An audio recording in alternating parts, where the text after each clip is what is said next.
안녕하십니까. 지금 저희들은 이제 교부 시대의 황금기라고 할 수 있는 4세기, 5세기를 알아보고 있는 중입니다. 동방에서 니케아 공의회와 그 이후에 그 여파에 대해서 알아봤습니다.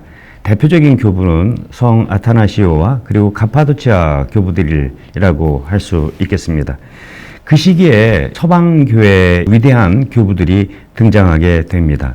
성 힐라리우스, 성 암브로시우스, 성 예로니모, 무엇보다도 성 아구스티누스가 이 황금기의 절정 혹은 대표하는 그런 교부라고 할 수 있겠습니다. 서방교회는 오랫동안 아리우스 이단의 무풍지대와도 같았다고 볼 수 있겠습니다. 실제로 이 아리우스 이단 문제로 발발한 니케아 공의회 325년이죠. 동방교회 같은 경우에는 200여 명이 훨씬 넘는 그런 주교들이 참석했던 반면 서방교회는 대표 자격으로 몇 명만 이렇게 참석했을 뿐이었습니다. 그러나 콘스탄티누스 황제의 죽음, 즉 337년이거든요. 이후에 서방도 아리우스 이단의 소용돌이에 휩싸이게 됩니다. 특별히 이 호무시우스파, 즉 니케아파의 수장이었던 아타나시우스가 5번에 걸쳐서 이제 유배를 가게 되는데 두 번째 유배지가 로마에 있었어요. 339년부터 시작해서 346년, 비교적 긴 기간이라고 볼 수 있습니다. 거진 7년에 걸쳐서 이 로마에 유배하게 되면서 아리우스 이단이 줄 수 있는 폐악이 얼만큼 커다란지 이 로마의 주교들도 체감하기에 이릅니다. 그러면서 점차 동방에서 벌어진 이단 논쟁, 아리우스 논쟁에 이제 개입하게 되죠. 이렇게 된 이유로는 정치적인 변화가 큰 몫을 했다고 볼 수 있습니다. 콘스탄티누스 황제의 죽음으로 그 세 아들들에게 권력이 이양되게 됩니다. 근데 서방 같은 경우에는 콘스탄스가, 그리고 동방에서는 콘스탄티우스가 이렇게 권력을 잡게 되는데 콘스탄스가 이제 죽게 돼요. 전사하게 되면서 이제 유일한 황제 체제가 되게 되는데 이 콘스탄티우스, 그러니까 이거 좀 헷갈리죠. 그 아버지가 콘스탄티누스고요. 그 아들이 콘스탄티우스예요.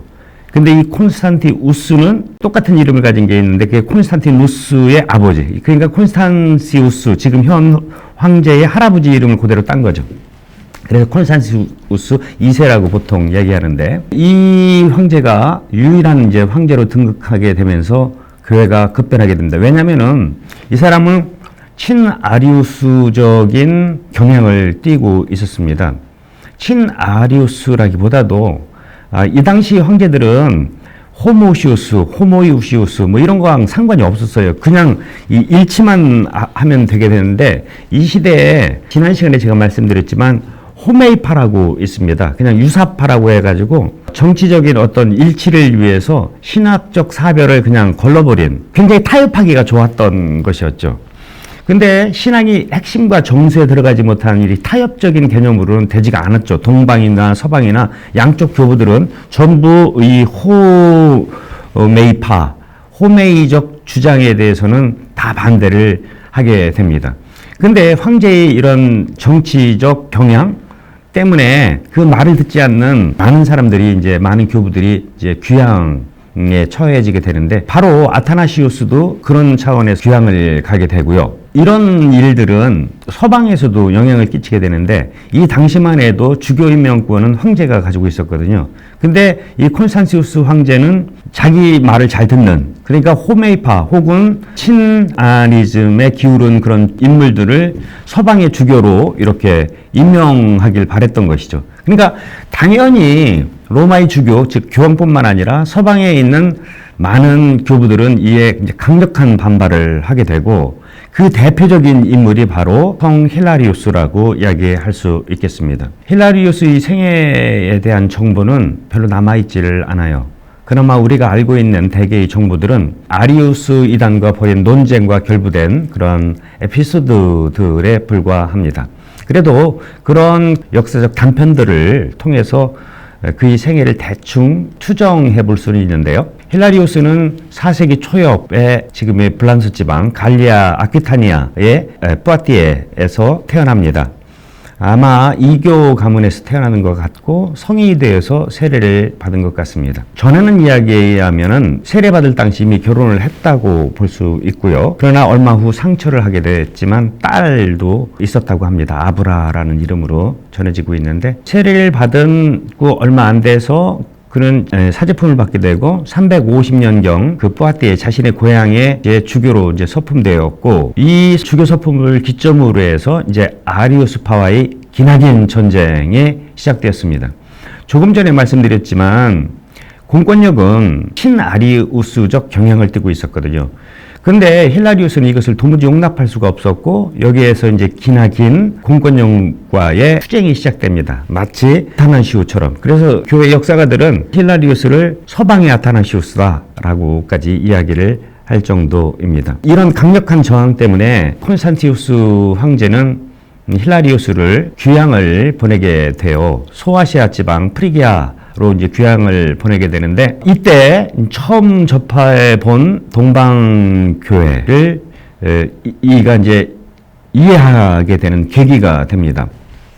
조금 제가 설명을 드리자면은, 일반적으로 니케아 공회의 핵심 주제어는 동일 본질, 즉 호모우시우스였는데, 그 호모우시우스라는 말이 그 모호함 때문에 동방은 동방대로 이제 여러 가지 신학적 논쟁의 소용돌이 속에 이제 휩싸이게 되죠. 그 소용돌이는 어떤 의미에서 보게 되면은 부정적이지만은 않아요. 그것을 통해 가지고 이 삼위일체 신앙이 어떻게 이제 신학화되어 갈 수 있는지를 이 논쟁을 통해서 이루어지게 되거든요. 근데 서방 사람들은 그게 이해가 되지 않았어요. 동방 사람들처럼 그렇게 사변적인 뇌 구조를 가지고 있지 않은 서방 사람들이 볼 때는 이해가 되지 않았던 거예요. 어쨌거나 전체적인 신학적 경향을 볼 때 단론정할 수는 없지만 그 경향성을 보게 되면은요, 서방은 삼위일체 중에 일체에 중점을 두었습니다. 그러니까 동방 사람들이 그 구별, 휘포스타시, 세 휘포스타시에 대한 그런 것을 깊이 사색할 어떤 건덕지가 없었던 것이죠. 반면 동방신학은 삼위일체 중에서 물론 일체도 하느님의 한 본체성도 중요하지만 삼위 구별도 굉장히 중요했던 거예요. 그런데 이 힐라리우스가 동방으로 귀향을 가게 되면서 그 동방신학을 이해할 수 있는 계기가 됐다라는 것이에요. 그러니까 니체아가 가지고 있는 그 깊은 신학적 의미, 삼위일체의 중요성에 대해서 서방 사람으로서 동방을 이해하게 됐다라는 그런 것이죠. 이런 점에서 보게 되면 얼마나 이 아리우스와 그리고 황제를 주도로 하는 친아리우스적 경향이 신앙적으로 위험한지를 체감하게 됩니다. 그러니까 어떤 면에서 힐라리우스를 동방으로 유배한 것 자체가 미스였죠. 또 다른 미스는 아타나시우스를 트리어와 로마로 귀향을 보냈다는 것 자체가 동서방 신학이 만날 수 있는 그런 계기를 공권력이 오히려 제공하는 계기가 되었다라고 이야기할 수 있습니다. 그 밖에 힐라리우스에 대한 생애, 소소한 생애들은 전해지지가 않고 있고, 유배에서 이제 돌아와가지고 자기 주교자를 되찾게 됩니다. 그 이유는 콘스탄티우스가 이제 사망하게 되면서 자기 본래 도시로 들어오게 됩니다. 이분의 그 작품은 꽤 많아요. 많지만 특별히 봐야 될 것은 성경 주의 작품으로서는 마테오복음 주애가 유명합니다. 유배 가기 전에 저술한 이 책은 라틴말로 된 제일 첫 번째 복음 성경 주애라는 측면에서 굉장히 중요한 책이고요. 이 책을 현대의 교부 신학하는 분들이 볼 때 뭐라고 규정하냐면은 렉시오 콘티누아의 정수다라고 해요. 렉시오 콘티누아. 렉시오는 독서죠. 콘티누아는 영어와 똑같습니다. 컨티뉴. 한국말로 하면은 계속된 독서 혹은 연독 이 정도로 이제 번역할 수 있겠는데, 이게 무슨 말이냐면은 복음의 구절과 단락을 따로따로 떼어서 읽는 것이 아니라 복음 전체를 하나의 유기체로 보는 거예요. 아니, 복음뿐만 아니고 전체 성경을 한 몸으로 보면서 한 단락을 보게 되는 것이죠. 통째로 물론 한 대목이나 한 구절 읽는 거지만 그걸 그 안에만 매몰되는 것이 아니라 전체적인 의미에서 한 구절이 지니고 있는 의미를 해석하려고 라는 것이 마테오복음 주해의 특징이라고 할 수 있겠습니다. 또 중요한 것으로는 시편 주해가 있는데 유배를 다녀온 후에 집필된 것이에요. 근데 이것은 오리게네스의 성경주에 굉장히 많은 영향을 받았다라고 이야기할 수 있습니다. 이것은 굉장히 중요한 의미를 지니고 있어요. 오리게네스라는 사람이 동방에서는 이미 속속들이 그들이 신학과 영성과 사상에 깊이 침투했거든요. 그들이 어떻게 보면은 신학적 DNA 속에 이렇게 각인될 정도로 오리게네스의 중요성이 동방에서 굉장히 우위를 점했다고 한다면 서방은 아직 알려지지 않았는데 힐라리우스의 동방으로의 귀향을 통해 가지고 이 오리게나스라는 사상이 서방에 유입되게 되는 어떤 계기가 이 힐라리우스를 통해서 이루어졌고 그 대표적인 작품이 바로 시편주애다라고 이야기를 할 수 있겠습니다. 또 하나 중요한 이분의 여러 책 중에서 이제 중요한 책을 들자면은 삼위일체론이라고 이야기할 수 있겠습니다. 이 삼위일체론은 12권으로 되어 있는데요. 유배 중에 쓰이게 됩니다. 이미 서방은 테르툴리아누스나 노바시아누스에 의해서 신학적 단어들이 규정됐어요. 하나의 나토라와 세 페르소나. 근데 이게 그냥 깊은 사색 없이 그냥 정식화돼 버린 거예요. 동방처럼 그렇게 나토라와 페르소나가 지니는 심한 의미에 대해서는 사색이 되어 있지 않았어요. 그런데 힐라리우스가 동방에 귀향을 가게 되면서 이게 왜 중요한지를 깨닫게 된 거고, 그런 시각에서 라틴의 시각에서 동방 사람들의 그 신학적 깊이를 체험하게 됐고 그것을 자신의 삼위일체론을 통해 가지고 드러내게 됐다. 이 책은요, 아우구스티누스의 삼위일체 이전에 쓰인 가장 훌륭한 서방 사람이 쓴 삼위일체론이라고 이야기를 할 수 있을 것 같습니다. 니체아 공회가 끝나고 381년 콘스탄티노플 공의회, 즉 두 공의회 사이에는 어마어마한 시노드들이 일어나게 됩니다. 리미니 공의회, 시노드, 셀레우키아 시노드, 뭐 등등등등 굉장한 교회 회의, 콘칠리움이라고 해요. 이거 공의회는 보편 공의회라고 한국말은 보편자를 붙여가지고 전 세계 교회 회의를 콘칠리움, 즉 공의회라고 이야기하고, 그보다 밑에 있는 단계를 시노드스, 우리 교구에서 얼마 전에 했었죠. 작은 지역 교회 회의를 시노드스라고 하는데, 이 시노드스들이 어마어마하게 열렸던 거예요. 왜 열릴 수밖에 없었냐면은 제가 지난 시간에 얘기했죠. 호모우시우스를 어떻게 바라보느냐에 따라서 다양한 신학적 세력들이 이합 집산을 하게 되는데 자기들의 주장을 펴기 위한 교회 회의들이 생겨나요. 근데 힐라리우스는 이 전체 교회 회의를 큐멘타리화 시킨서 책을 쓰게 되는데 그 책이 데시노디스, 즉 교회 회의들이라는 그런 책을 쓰게 돼요. 이거는 굉장히 중요하죠. 왜냐면은 325년부터 시작해서 381년까지 삼위일체론이 정립되는 데 있어서 어떠한 교회 회의들이 쭉 연결되어 있는지 이 한 권의 책을 통해 가지고 알 수 있게 되고, 특별히 이 책을 통해서 동방신학과 서방신학의 차이가 어떻게 변천하고 발전하는지를 이제 알 수 있게 됩니다. 그 밖에도 이가 귀향을 갔다 그랬잖아요. 귀향을 갔는데 어쩔 수 없이 물리력에 의해서 귀향을 가지만 펜으로는 계속 저항을 합니다. 자기를 귀향 보낸 콘스탄티누스 황제 반박 문서를 쓴다든지 뭐 등등. 그리고 당시에 서방 밀라노의 주교가 누구냐면 아크센시우스였어요. 근데 이 사람 어떻게 보면 로마의 주교 말고는 밀라노의 주교가 가장 영향력 있는 이제 교구의 주교잖아요. 이를 향해서 반박을 쓴다든지. 하여튼 이 힐라리우스의 어떻게 보면 주교 이후의 전체 생애는 이 아리우스 이단을 어떻게 대처해야 되는지, 그들을 반박하는 것이라고 이야기를 할 수 있겠습니다. 힐라리우스의 전체의 신학 혹은 그의 의미를 들자면은 계속해서 반복해서 말씀드리지만 동방교회와 서방교회 사이의 연결고리 역할을 한 분이다. 양 교회가 신앙 안에서 하나가 될 수 있다. 그들이 신학이 다른 것 뿐이지 신앙이 다른 것은 아니다. 그래서 서로의 신학을 이해하게 되는 어떤 교량 역할을 한 분이 성 힐라리우스라고 이야기를 할 수 있겠습니다.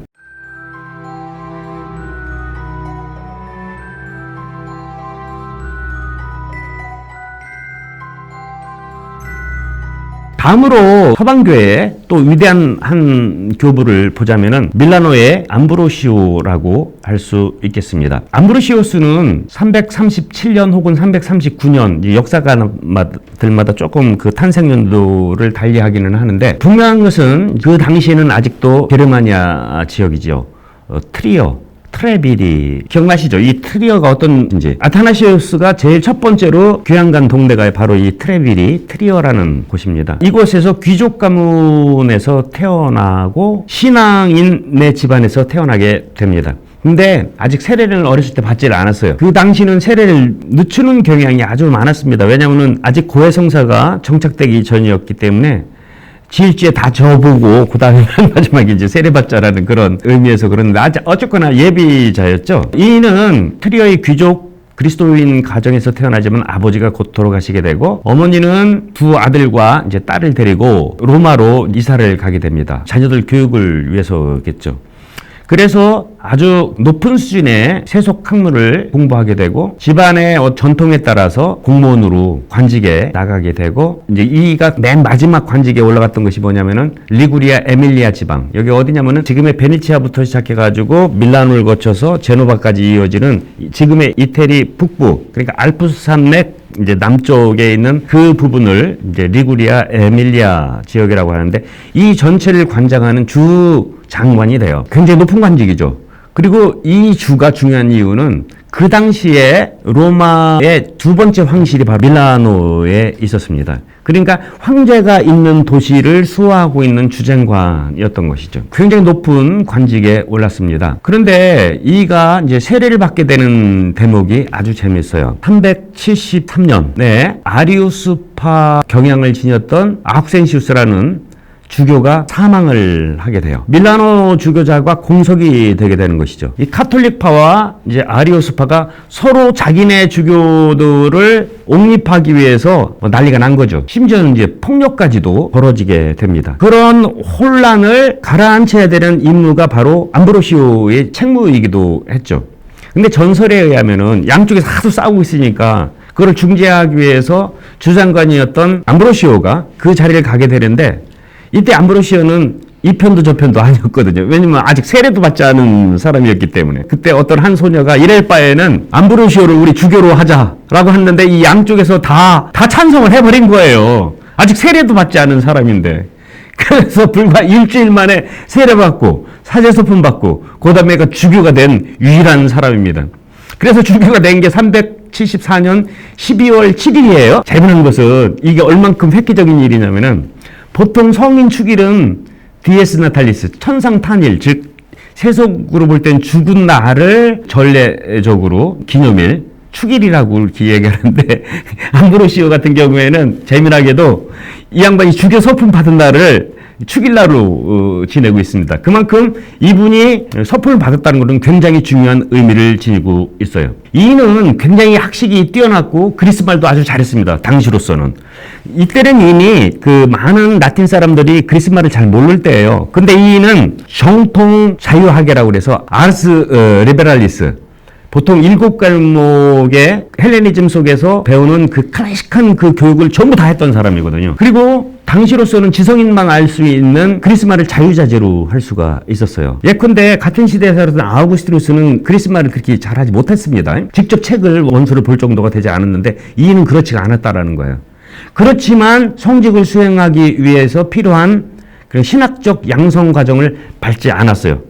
그렇지만 이런 부족한 자신의 역량을 메꾸려고 이제 자기가 여태까지 배웠던 세속 학문을 총동원해서 성경 공부에 매진을 하게 되고 이때 아주 훌륭한 스승을 만나게 됩니다. 심플리치아누스라고요. 이 사람은 굉장히 중요해요. 암브로시오가 죽은 다음에 그 다음 후계자로 밀라노의 주교가 됩니다. 나중에 아우구스티누스를 이야기할 때 이 심플리치아누스에 대해서 이야기를 또 하게 됩니다. 이는 신플라토니즘이라는 철학 체계를 통해 가지고 신학을 설명하려고 했던 사람이에요. 그러니까 이 플라토니즘에서 이미 알고 있었던 암브로시오가 쉽게 신학을 이해할 수 있게 하는 매개 역할을 해줬다. 그리고 아까도 얘기했듯이 이는 그리스말을 아주 잘했기 때문에 이미 쓰여진 동방의 수많은 중요한 작품들을 이제 자기가 직접 읽게 돼요. 오리게네스의 원리론이라든지 오리게네스의 수많은 책들을 자기가 직접 보면서 빠지게 되는 것이죠. 뿐만 아니고 바실리우스의 여러 가지 문헌들에 대해서도 알게 됩니다. 이는 라틴 사람임에도 불구하고 동방의 성경 해석 방법에 심취를 했었다라는 겁니다. 이건 굉장히 중요한 의미를 지니고 있죠. 왜? 이때는 이미 동방과 서방이 이 사고의 차이가 언어의 차이만큼이나 벌어져 있을 때인데 서방에 살면서도 동방의 것을 받아들였고 아니 동방을 통해 가지고 서방인으로서 신학을 정립할 수 있었다라는 겁니다. 마치 힐라리우스랑 비슷한 거예요. 이게 굉장히 중요합니다. 서방과 동방이 이렇게 지역적으로나 어로적으로나 관습적으로나 이제 모든 것이 이렇게 벌어지던 그런 때에 이 힐라리우스나 혹은 이 암브로시우스 같은 사람들에 의해서 그 신학이 통일된 신앙 고백을 할 수 있는 토대가 주어졌다는 데에 있어서 이 암브로시오가 오리게네스와 바실리오를 보면서 자신의 신학적 소양을 키웠다는 것은 굉장히 중요한 의미를 지닌다고 이야기를 할 수 있겠습니다. 암브로시우스와 연관된 몇 가지 에피소드들이 있어요. 주교가 된 암브로시오에게 가장 큰 골칫거리는 아직도 아리우스 이단이 판을 치고 있다는 겁니다. 황제들이 입장에 따라서 수시로 이제 어떤 때는 아리우스파가 또 어떤 때는 그 반대 세력이 이렇게 막 왔다 갔다 하는 거예요. 이때 적어도 이 밀라노를 중심으로 한 서방 교회에서는 확실하게 니체아파가 우세를 차지하게 되는데 중심되는 인물이 바로 암브로시오였다라고 이야기를 할 수 있겠습니다. 아직 그리스도교는 국교가 되지 않았어요. 국교가 된 것은 392년인데 그 국교가 되기 이전에 이미 이 4세기는 지중해 전체를 호령하던 로마가 점차로 이게 쇠퇴기에 있었어요. 그거를 이교 지성인들 그러니까 천주교가 이미 받아들였는데 천주교를 믿지 않고 이교를 신봉하던 사람들이 눈에는 이 천주교 때문에 이게 물러 터져가지고 원수를 사랑하라는 등등 뭐 겸손해라는 등등 이런 교리를 내세우다 보니까 저 북방민족들이 이렇게 쳐들어오는 거 아니야. 천주교 이미 퍼진 천주교를 어떻게 할 수는 없고 그렇지만 자신들의 전통 안에 있는 이교도들의 그 신상 을 다시 한번 이교도를 부흥하자라는 그런 움직임들이 있었어요. 그 대표적인 사람이 로마 원로원 중에서 신마쿠스라는 사람이 있었는데 이 신마쿠스라는 사람이 386년에 로마 원로원에 상을 하나 세우자 승리의 여신상을 이제 세워서 시들어가는 로마가 다시 승리의 제국으로 이제 그게 이미 없어졌었거든요. 그거를 다시 세우자고 하니까 이거를 말리는 거죠. 이게 암브로시우스가 아니었으면 안 됐을 겁니다. 암브로시우스는 이미 높은 관직에 있었기 때문에 그 같은 관직에 있는 사람들끼리 이미 경쟁이 됐던 것이죠. 그래서 암브로시우스가 승리를 하게 돼요. 뿐만 아니고 또 이런 일도 있었어요. 암브로시우스를 주교로 임명한 그 황제가 발레리아누스라는 황제인데 이가 또 전사해서 죽어요. 그리고 그의 아들인 그라시아누스라는 어린 황제가 이제 등극하게 되는데 그 엄마 이 황후는 유스티나라는 황후인데 이 황후는 친아리우스파였었어요. 근데 밀라노에 이미 주교가 이제 암브로시오가 된 다음에 이 아리우스파들한테는 성당을 일체 주지는 않았던 거예요. 그게 자기들이 집회를 못하게 됐는데 해필이면은 이 황후가 아리우스파인 거예요. 그러니까 자기들 미사하게 아리우스파들만 모여서 미사하게 성당을 달라고 하는 거예요.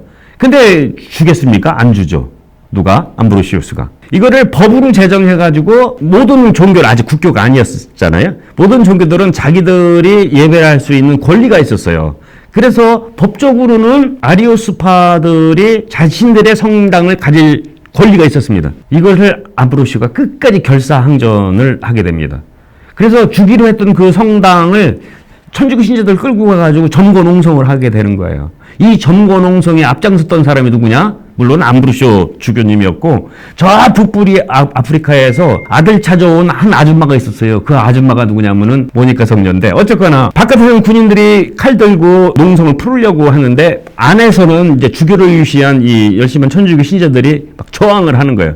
그때 뭐가 나오느냐면은 투쟁 노래를 암브로시오가 직접 지게 됩니다. 이게 그 유명한 암브로시오의 찬미가가 탄생하게 되고 그 후로 암브로시오는 수많은 찬미가를 작곡을 합니다. 제일 처음에는 투쟁가였죠. 투쟁가. 하느님을 찬미하는 찬미가. 때대음도 우리가 잘 아는 그 하느님 찬미가 때대음도 이 양반이 한 거고요. 그리고 성무일도에서 아침 기도, 저녁 기도 하기 전에 찬미가를 이렇게 하게 되는데 지금까지 암브로시우스의 찬미가로 추정되는 것은 굉장히 많이 있습니다. 나중에 그리스도교 시가라는 것을 한번 또 다루어야 됩니다. 그리스도교 시가 어떻게 발전을 하는지 그 중에 아주 중요한 지를 이제 또 암브로시오가 제공하고 있다. 라고 말씀드릴 수 있습니다. 이렇게 서방에서 이 암브로시오의 종교 정치적인 영향력은 대단했습니다. 그런데 이게 동방 지역에까지 퍼지게 됩니다. 예컨대 동방 지역의 칼리니쿰이라는 동네에서 유대교 회당이 불타요. 시나고가가. 타냐면은 천주교 신자, 극성맞은 천주교 신자들이 이 회당을 불태웁니다. 그 당시 황제가 누구였었냐면은 테오도시우스입니다. 이 테오도시우스는 나중에 그리스도교를 국교화시키는 아주 중요한 인물인데요. 이 테오도시우스가 법에 따라 가지고 니들이 불태웠으니까 그리스도교가 다시 세워라 이런 얘기를 해요. 근데 여기서 못 세우게 하죠. 누가? 암브로시우스가. 그래, 이건 우리가 잘못된 건 잘못된 것이지만 천주교인들이 어떻게 유다교 회당을 그건 우리 신앙에 이건 맞지가 않는다. 법적으로는 틀리지만 신앙의 법으로는 안 된다 해가지고 끝까지 못하게 합니다. 그리고 결국 승리해요. 근데 몇 년이 지나서 더 기가 막힌 일이 벌어져요. 무슨 일이 벌어지냐면은 그리스 본토 테살로니카라는 동네가 있는데 여기에서 폭동이 일어나요. 폭동이 일어나는데 이 폭동이 얼만큼 심각했냐면은 군인들을 살해하게 됩니다. 그리스도인들이 아니고 이제 그 주민들이 그렇게 된 거예요. 이때 지금처럼 이렇게 축구 경기, 지금 축구 경기가 최고였지만 그 당시에는 전차 경기였었어요. 근데 여러분들 축구 경기도 다 좋지만 예를 들어서 호나우두가 우리나라 왔을 때 호나우두 보러도 가는 거거든요. 왜 몇 년 전에 호나우두가 왔는데 게임을 안 했다고 그래가지고 막 반환하고 뭐 이런 일들이 있었잖아요. 그거랑 비슷해요.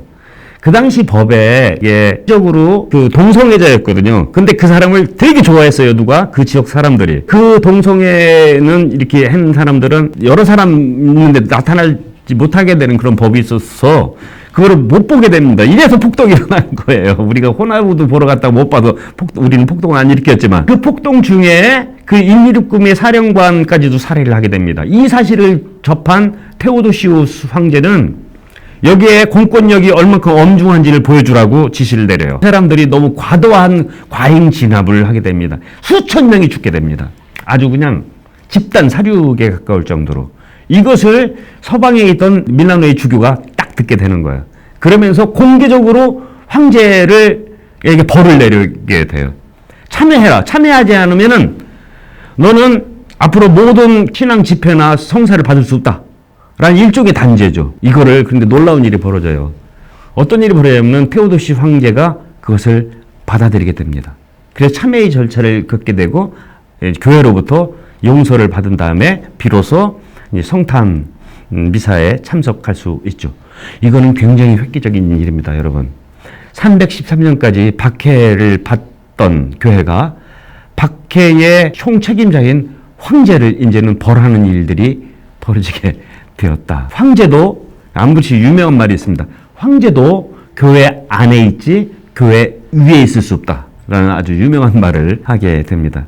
사묵자로서 암브로시우스는 뭐 순교자에 대한 공경, 순교 신심 고양 뿐만 아니고 자신의 교구 안에 남녀 수도회를 세웠고 자기 여동생 마리켈리나까지도 수녀가 될 정도로 수도회에 대한 막강한 지원을 하게 됩니다. 나중에 아우구스티누스에 대해서 이야기할 때 아우구스티누스의 회심에도 바로 이 수도 생활에 큰 영향을 끼치게 됩니다. 397년에 그이가 사망했지만 사망 날짜가 아닌 아까도 말씀드린 7월 27일을 전례적으로 기념하고 있습니다. 암브로시오는 진짜 훌륭한 사목자였었어요. 언제 그렇게 사목을 하면서도 정치적으로도 막 이렇게 하면서도 그렇게 많은 책을 썼는지 참 놀라울 뿐인데 성경 관련 작품들도 어마어마하게 썼습니다. 재미난 것은 루카 복음 주해를 제외한 나머지 모든 것들은 다 구약성경 주해입니다. 구약성경에 있었던 여러 가지 낙원, 에덴 동산부터 시작해가지고 구약성경들에서 벌어지는 모든 일들을 철저하게 신약 성경적 관점에서 재해석하는 거예요. 이게 어마어마한 그 영향을 미칩니다. 이는 동방 그 교부들에 비해서 이렇게 사색적인 신학을 펴기보다는 굉장히 윤리적인 책들을 많이 씁니다. 실질적인 삶에 도움을 주는 책들을 쓰게 되는데 윤리적 해석을 무엇을 통해서 하게 되냐면은 구약성경을 통해서 구약성경의 그 수많은 인물들을 통해서 하게 되는 거예요. 그 중에 널리 알려진 그리고 재미난 제가 재밌게 읽은 것 중에는 나봇 이야기예요. 나봇 아십니까? 아합 왕이 포도밭을 그 나봇이라는 사람 거를 거진 뺐다시피 하지 않습니까? 그 이세발 여왕에 의해서 그래 나중에는 막 이제 그것 때문에 예언자로부터 이제 꾸중을 받게 되는 내용인데, 이것을 가지고 그 당시에 그 고관 대작들의 부도덕함, 그리고 부의 편중, 이거에 대해서 막 강력한 질타를 하게 되는 거예요.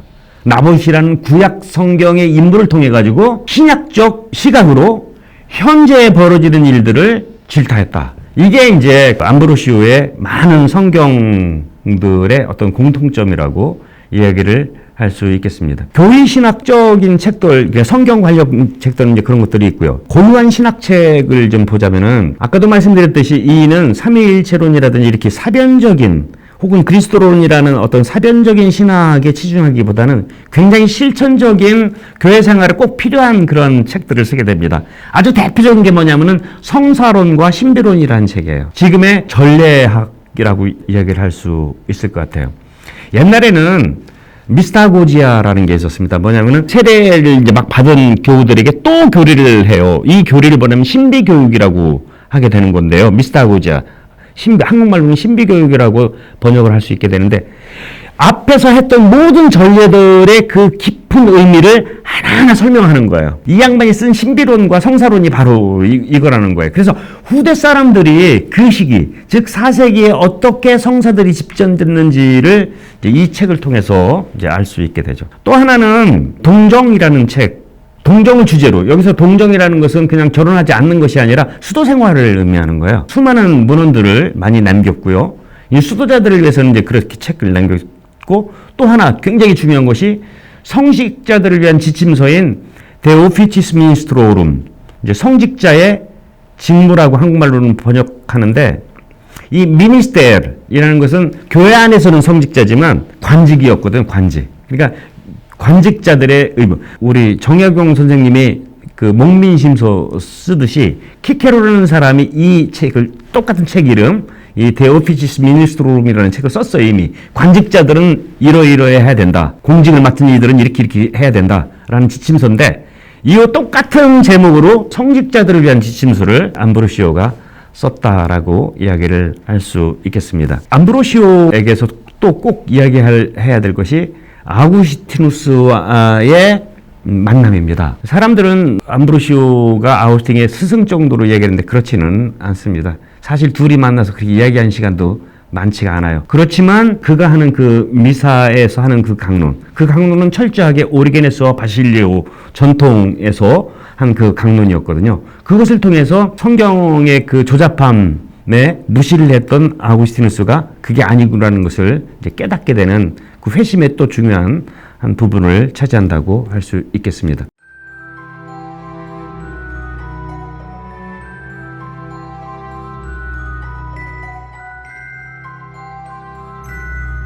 성 히에로니무스는 347년 달마시아의 트리도니아에서 태어납니다. 달마시아는 지금 크로아시아 그쪽 부근이라고 생각하시면 될 겁니다. 그리스도인 가정에서 태어난 예로니모는 아주 훌륭한 교육을 받게 됩니다. 그 당시에 유명한 스승 밑에서 최고의 교육을 받게 됩니다. 그 교육을 근거로 해가지고 그의 엄청난 이제 작품들이 나오게 되죠. 로마에서 이제 나중에 세례를 받은 다음은 바로 트리어, 암브로시오의 고향이었죠. 거기에서 이제 수도 생활을 알게 된 후에 루피누스, 크로마시우스 다 쟁쟁한, 이분들도 하나하나 다 다루면 좋겠지만 하여튼 다룰 수는 없는데요. 이분들과 함께 소위 아퀴레아 서클, 그러니까 아퀴레아 동아리라는 금욕 동아리를 만들게 됩니다. 그러니까 수도 생활이 어떻게 보면은 초보적인 공동체라고 할 수 있는데, 여기에서 그 친구들과 함께 이제 기도 생활, 열정적인 금욕 생활과 함께 이제 학문 연구에 매진하게 돼요. 그러나 이 동아리는 얼마 되지 않아 이제 해산되게 됩니다. 이 예로니모는요, 승질이 아주 못됐어요. 그래가지고 안 싸운 사람이 없습니다. 하여튼 암브로시아하고도 싸우고 나중에는 아우구스티누스하고도 싸우고, 하여튼 대단한 분이에요. 그래서 해산된 다음에 이제 동방으로 가게 되면서 안티오키아 근처에서 이제 광야의 은수 생활을 이제 시작하게 되면서 히브리 말과 그리스 말을 이제 더 열심히 이제 공부를 하게 됩니다. 그리고 이제 그곳의 주교였던 파울리누스에 의해서 이제 사제 수품을 받게 되고 381년 콘스탄티노플 공의회를 체험한 다음에 로마에서 이제 다시 머물게 됩니다. 당시 교황이 다마수스 교황님이었는데 그 비서로서 활약을 하게 되고 로마에서 체류하는 동안에 그는 자기가 체험했던 그 수도 생활을 여성들에게 가르치게 됩니다. 그래서 로마의 귀 부인들, 주로 이제 과부들이나 동정녀들을 중심으로 해가지고 아주 초보적인 여성 수도회라고, 아직 수도회라고는 할 수는 없지만 그런 여성 금욕 공동체를 만들고 그들에게 이제 영적 지도를 하게 됩니다. 나중에 다마수스 교황님이 돌아가신 다음에 그는 이제 다시 수도 생활을 위해서 이제 베들레헴으로 옮겨가게 되는데 이 여성들도 이제 베들레헴으로 옮겨가서 이제 거기서 정식 여성 수도회가 이제 생기게 됩니다. 오리게네스는 이 예로니모에게 많은 영향을 끼치게 됩니다. 처음에는 오리게네스를 좋아했죠. 그렇지만 나중에는 반 오리게네스의 아주 선봉에 서서 오리게네스를 비판하게 됩니다. 근데 재미난 것은 오리게네스의 일반적인 원리론을 토대로 한 신학 주제들에 대해서는 비판을 했지만 그의 성경 주석에는 많은 영향을 오히려 받았다고 이렇게 이야기를 할 수 있겠습니다. 뭐니 해도 그 성 예로니모 하면은 불가타 성경, 우리 가톨릭 교회의 라틴 교회의 정식 성경으로 전례나 또 일반 신자들이 많이 읽었. 왜냐하면 라틴말 이제 히란말을 할 수 있는 사람들이 적어진 거예요, 이 라틴 교회. 근데 성경, 신약 성경은 다 히란말로 돼 있잖아요. 이것을 라틴말로 번역한 분이 성 예로니모고 그 분의 그 성경 번역본을 뭐라고 하냐면은 불가타라고 해요. 불가타라는 말은 대중적인 뭐 이런 뜻입니다. 그리스말을 아는 사람들만 신약 성경을 볼 수 있었는데 혹은 구약 성경도 70인역을 볼 수 있었는데 일반 라틴말을 하는 모든 라틴 사람들 역시 이제 이 성경을 볼 수 있게 만든 그 불가타 성경을 이분이 번역했다는 게 굉장히 중요합니다. 당시 불가타가 나오기 전에 그럼 라틴 사람들은 성경을 안 읽었냐? 읽었죠. 그 성경을 베투스 라티나라고 이야기합니다. 오래된 라틴말 번역본이라고 이제 한국말로 할 수 있는데 여기에는 이게 구약 성경 같은 경우에는 직접 히브리본에서 구약 성경 히브리말 쓰여 있잖아요. 그 히브리말에서 라틴말로 직접 번역한 것이 아니라 히브리말을 70인역으로 이제 번역한 거죠. 그리스말, 히브리말을 그리스말로 번역했고 이 그리스말로 번역된 거를 라틴말로 또 한 거예요. 그러니까 이른바 중역이죠. 그러니까 매끄럽지 않을 뿐더러 어떤 번역은 두 번에 걸쳐서 한 번역이기 때문에 잘못된 번역들도 있을 수 있었다라는 거예요. 그래서 당시 교황님이었던 다마수스 교황님은 대대적으로 이 번역본을 개정해야겠다는 마음을 먹고 비서였던 예로니모에게 위탁을 하게 되죠.